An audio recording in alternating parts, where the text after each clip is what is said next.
তো বাড়ি গিয়ে বলছি ডাক্তার কি বললো।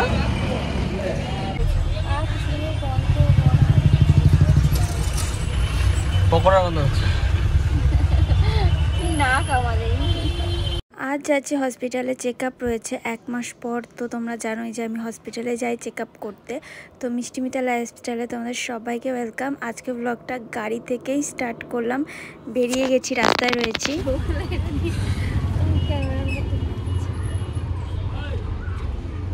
আজকে আমার দৌড়ে দৌড়ে দিন শেষ হয়ে গেল।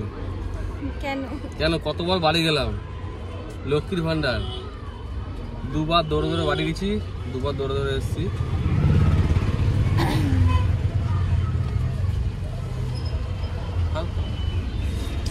আমি যেদিনই হসপিটালে যাই সেদিনই আমি কিন্তু আলু কাবলিটা খাই, এমনি সময় খাওয়া হয় না। আর সত্যি কথা বলতে আমার এই সময় টক এসব খেতে ইচ্ছা করে না। অনেকের শুনেছি টক খেতে ইচ্ছা করে, মিষ্টি খেতে ইচ্ছা করে, আমার এগুলো কিছুই খেতে ইচ্ছা করে না। আমার শুধু ঝাল খেতে ইচ্ছা করে, আর প্রচণ্ড ঝালও ছিল। আর মানে এত ঝাল খাচ্ছি যে বাড়িতে বকা খাচ্ছি, মা বকছে, তোমার দাদাভাই বকছে, সবাই বকছে। তো যাই হোক চলে আসলাম হসপিটালে। আর আমরা তো স্কুটি নিয়ে আসি, এর মধ্যে আমাদের স্কুটিটা খারাপ হয়ে গেছিলো, ওই জন্য স্কুটিতে আসিনি, এই গাড়িতে এসেছি। আর আমার একটু ভুল হয়ে গেছে, ওই সাইডটায় বসছি। এবার তাই ভাবছি এই সাইডে, যেই সাইডে হসপিটালটা পড়বে সেই সাইডেই বসবো, তাহলে আমার নামতে কষ্ট হবে না। আর কি হয়েছে জানো, আমি বলেছিলাম তোমার দাদাভাইকে যে তুমি বাইরে থাকবে, কি করছো সেইগুলো একটা ভিডিও করবে, আমি দেখব আর আমি ভিডিওতে অ্যাড করব। তো দেখলাম যে ও সকালে যেহেতু না খেয়ে এসেছে, আমি তো একটু ভাত খেয়ে এসেছিলাম, তো চা খেলো, চা তো খায় না, তাও দেখলাম আবার চা খেলো। তারপর এখানে হলো গিয়ে লিপটি চোখা। এই লিপটিটা কেমন যেন অদ্ভুত টাইপের, চ্যাপটা চ্যাপটা।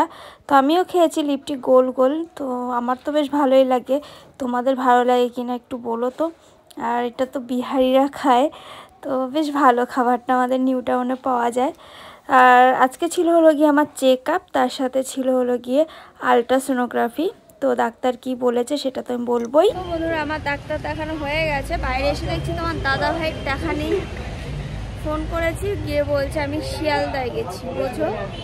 এখন আমাকে অপেক্ষা করতে হবে কখন আসবে। তো বাড়ি গিয়ে বলছি ডাক্তার কি বললো।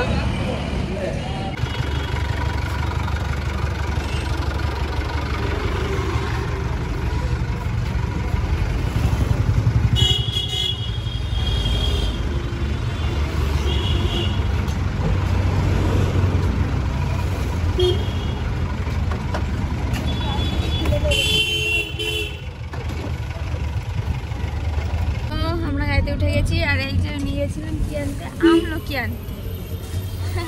আনলো না, আর কিছু নিয়ে আসবে। চলো বাড়ি যাই, খিদেও পেয়ে গেছে। কটা বাজে গো? 2:40 বেজে গেছে। আর এমনি আমরা তো এমনিতে এসছি লেটে। তো এখন চলো বাড়ি যাই, বাড়ি গিয়ে খাবো দাবো, শরীরটা অনেক ক্লান্ত। আর ডাক্তার কি বলেছে বাড়ি গিয়ে বলছে।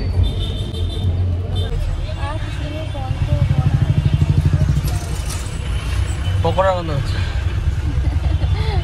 না খাওয়ালে। এইখানে হসপিটাল রয়েছে না, মেডিকেলটা, ওই দেখো মেডিকেল কলেজ।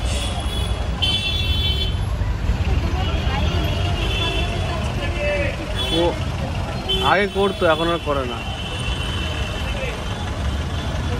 তো আমার হসপিটালের পাশেই কিন্তু সব হসপিটাল রয়েছে। দেখো মেডিকেলের পাশ থেকেই কিন্তু আমাকে যেতে হয়, আর.জি. কর, নীলরতন, সব হসপিটালের পাশ থেকে আমাকে যেতে হয়। তো দেখো আমি আস্তে আস্তে কিন্তু ঘুমিয়ে গেছি, আমার শরীর এত ক্লান্ত হয়ে গেছিলো।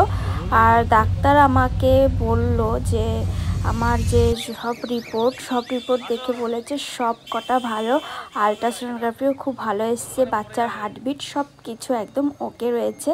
তারপর দেখো আমার বাড়িটা যেহেতু অনেকটা ভিতরে, তোমার দাদাভাই একটা রিক্সা ঠিক করলো, এই রিক্সাটায় আবার উঠে আমি বাড়ি যাচ্ছি। আসার সময় মানে যখন হসপিটালে গেছিলাম অনেক কষ্ট হয়েছিল, এই এতটা হেঁটে এই উপর রাস্তায় এসেছি, মানে মনে হচ্ছিল যে আমার পা কোমর সব যেন খুলে পড়ে যাবে, জয়েন্ট এত ব্যথা করছিল। তো ব্লগটা আজকে এই অবধি রাখলাম, আবার নেক্সট ব্লগে আসবো, আবার চেক আপ রয়েছে, 2 সপ্তাহ পর যাব।